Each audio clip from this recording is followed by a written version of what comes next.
आधीच्या काळात बरं का मुलांना डिमांड होतं लग्नासाठी.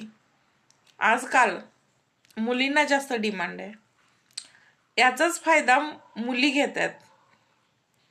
तर मला काय वाटतंय माहिती आहे काय, त्यांच्या मागण्या एवढ्या अवस्था वाढल्या त्या की विचार करा. एवढ्याशा मुलाकडं एवढं तुम्ही अपेक्षा ठेवताय, तुमच्या वडिलांना तर तुमच्या आयुष्यात तेवढं कमवलंय का? हा विचार तुम्ही करा.